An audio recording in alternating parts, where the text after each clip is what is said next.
welcome to the Beyond Cinema studio here at Sundance, Jimmy, Ondi, and to your first interview about Jungle Town, the new Viceland show.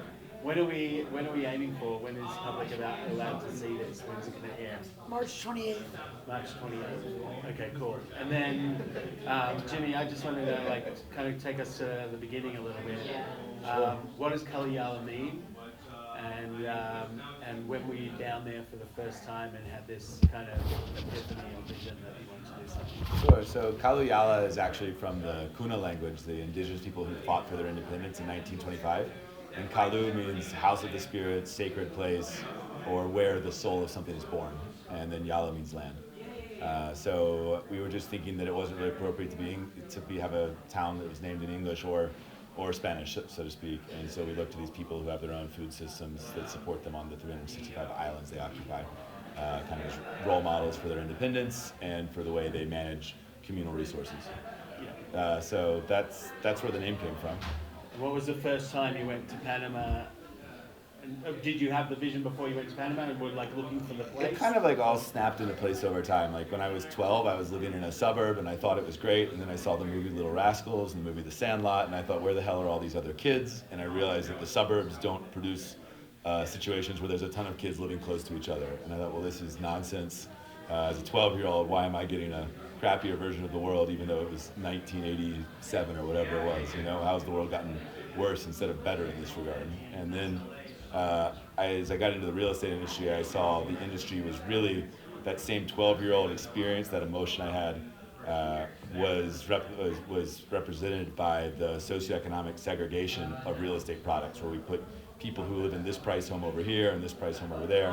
And all of a sudden I realized that the real estate industry had a major issue in terms of its social impact on society. And that started me thinking about how do we need real estate, we need built environments to put these roofs over our heads. How do we start building a world for ourselves that actually reinforces community? And that's kind of what led me to Panama. Yeah, and so you talk about growing up in the suburbs or whatever, but where was that? That was Atlanta, Georgia, out in Vinings, Cobb County. And so Pretty far from Panama. Right. So full-time now in Panama for the last how long? For 10 years I've been in Panama full-time. And I don't know, I just kind of fell in love with the romance of the tropics when I was a kid. And I think a lot of us would like to live where it's warm all the time. Who was the first person who came with you? Who was the first person you had to tell this story to in order for them to join you on this journey? I mean, the first person was my dad. It's a father-son project. He just raised me saying that, your generation has so much privilege, or at least you're part of your generation, and you should be a little more ambitious than maybe the baby boomers were in terms of what you do with it. And so really it's always been a father-son project to get to where we are. That's cool. And Ondi, when was the start of you guys' relationship? Where were you? Neither of us can actually remember what year, but it was a couple years ago. At 2-3 years ago, 2 or 3. Sort of like we didn't remember when Brand opened South by, but we met in the kitchen of our friend Yarrow Craner, the founder of Hatch, and we were both being bad kids at the time, although I was being a good mom. The talks were going on downstairs, and I think Jimmy was making himself a drink, perhaps, or a snack. Probably. And I was probably doing that as well, but I was also about to film some interviews for my son with some inspiring innovators or entrepreneurs that we picked up, with Butterscotch, I think, was up next. Yeah. And I met Jimmy in the kitchen, and I said, "What do you do?" And he said, "I'm building a town in Panama." And I was like, okay, I can't really compute that. Who builds a town in, whatever it was, 2014, 15? Yeah. And then I said, well, we should interview you. And then we never got to it. My son never did interview you that time. You're like, sure. Yeah. And then the universe just kept bringing us together. We met on Summit at Sea, and then we kept, it's a boat where you don't have Wi-Fi. We kept running into each other again and again and again, until finally he was like, do you want to, then the next Hatch, he said, would you want to, I've got this town, as you know, and I'm trying to build this thing, but I don't think we're documented exactly right.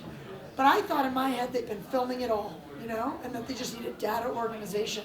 Right. I said, I can help. Do you have some tape on it? He said, yeah, we do. You said yes. I mean, we've got some attempts at documenting. I've seen none. I've seen no footage. But I came down there thinking I was going to help them set up an archive for a few days during the first Hatch Panama.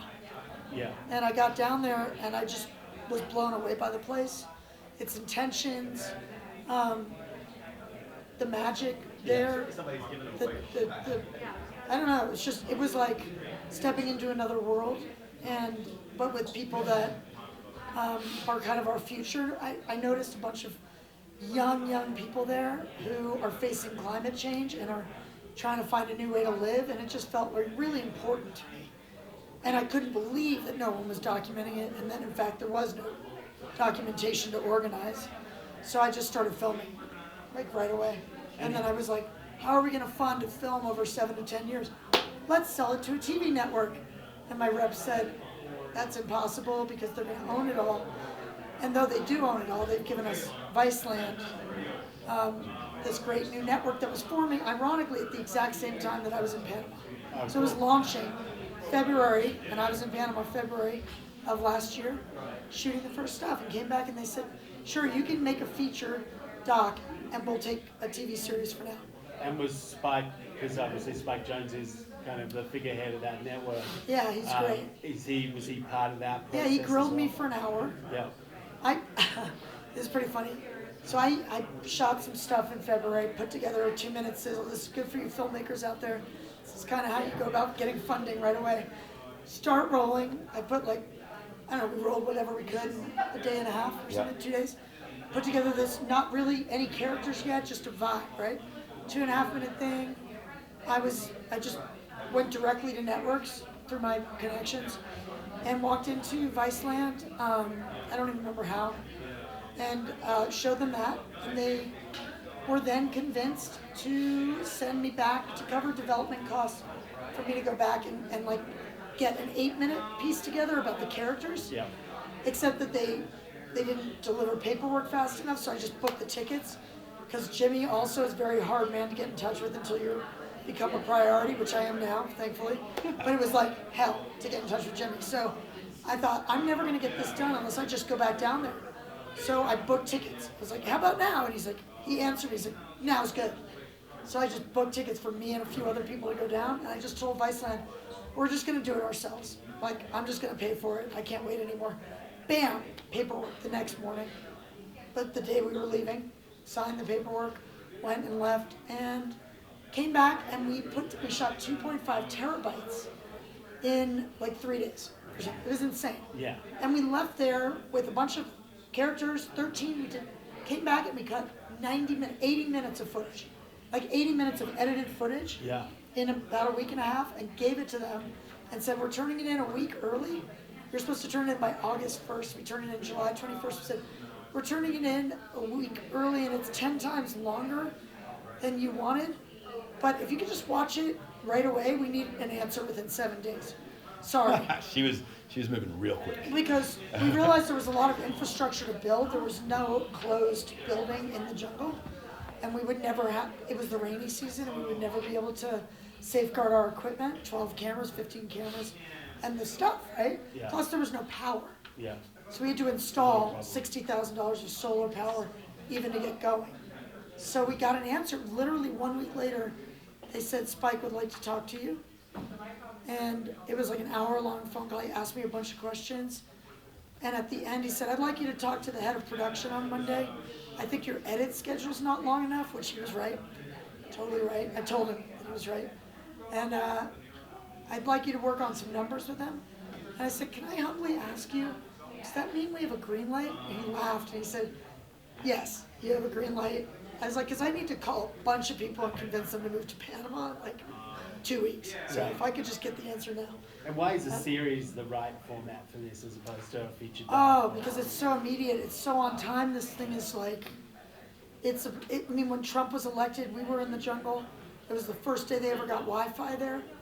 And they watched all night. Some people went to sleep, and many of us woke up at 4 a.m. thinking, did I dream that? Was that a nightmare, or is that true?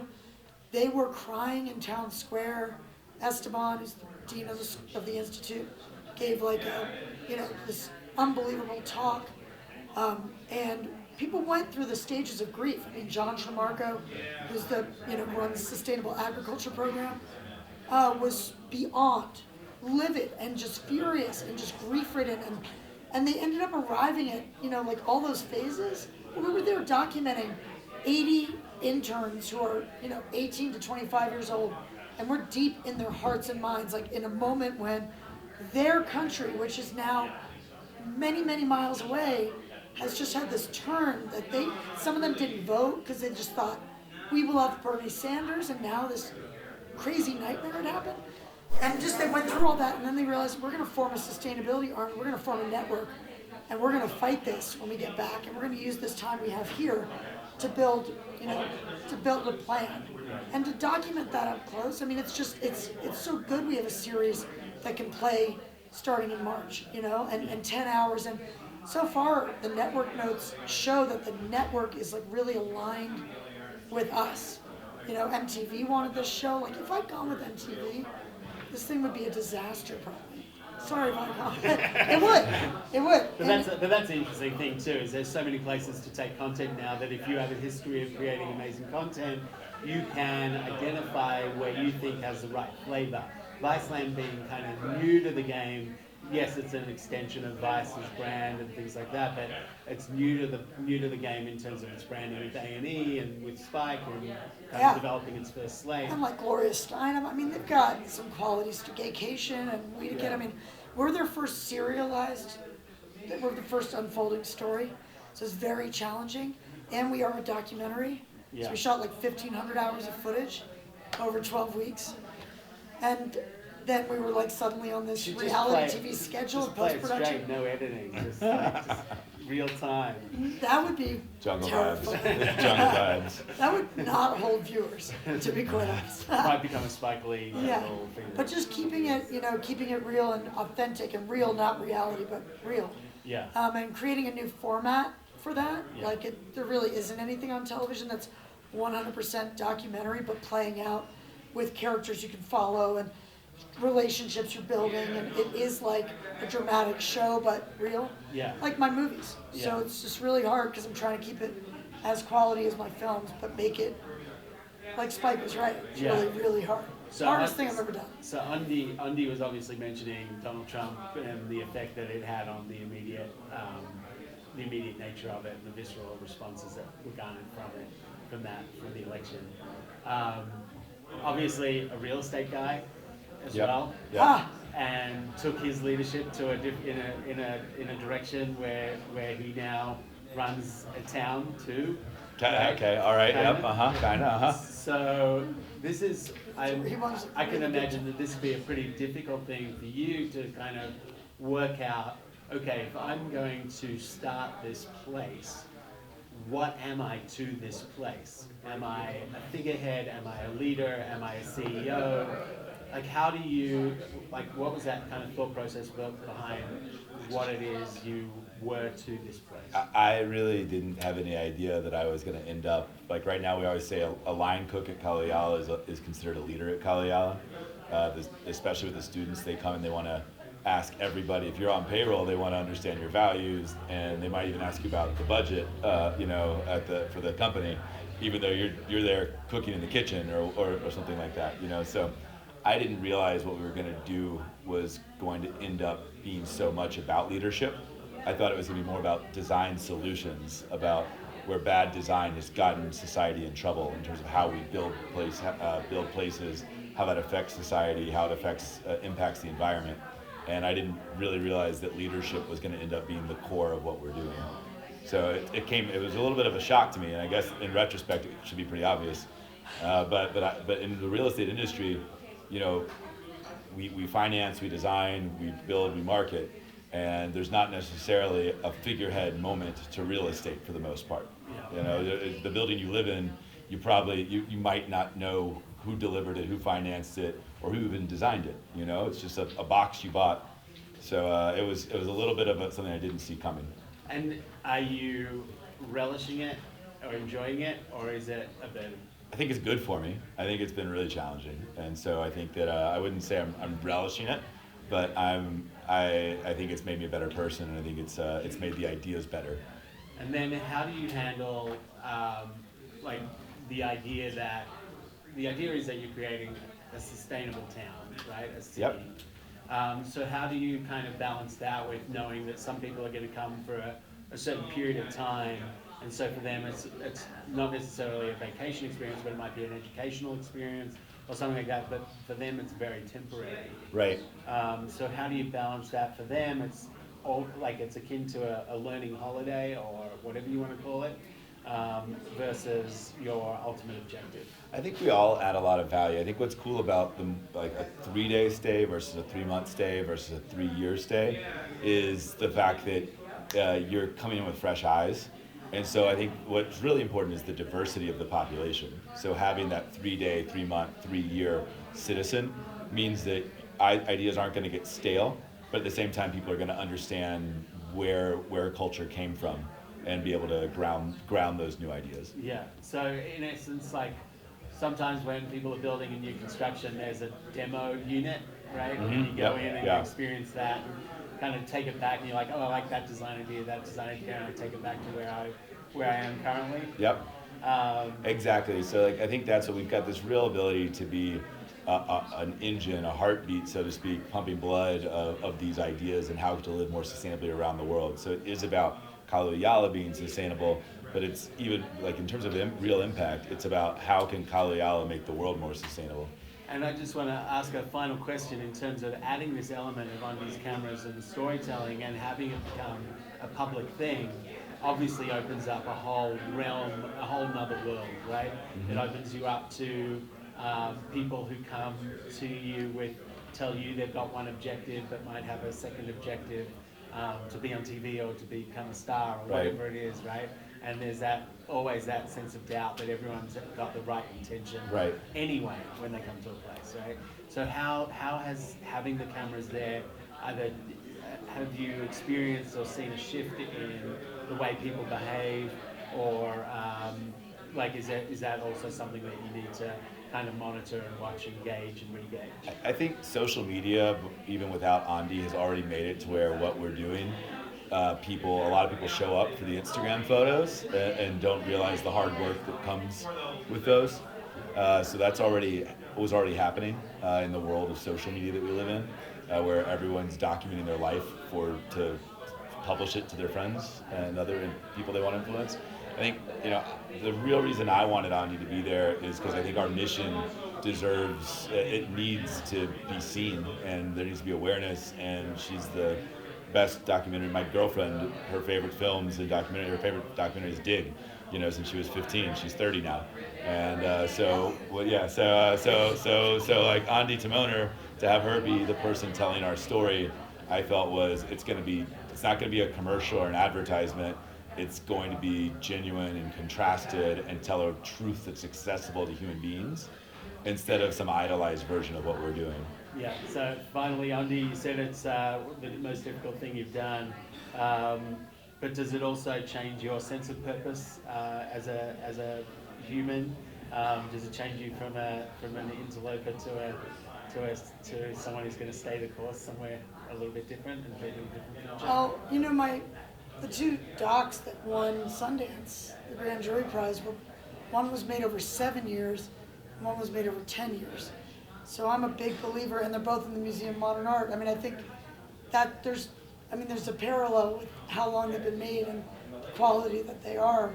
It's not just, it's tenacity is important, and figuring out how to tell a story with all that footage. But time provides this incredible narrative that I think a lot, especially now that it's like the golden age of documentary and there's just content is king and everybody's running out trying to make content, there's this idea of like rushing it, everybody just quick, slapdash and Facebook Live and put it out there. And to make something over a long period of time cannot be underestimated, especially when something this unique is happening where, there's 1.5, to quote you, million towns and cities in the world, and this will be the first one to be documented from the ground up.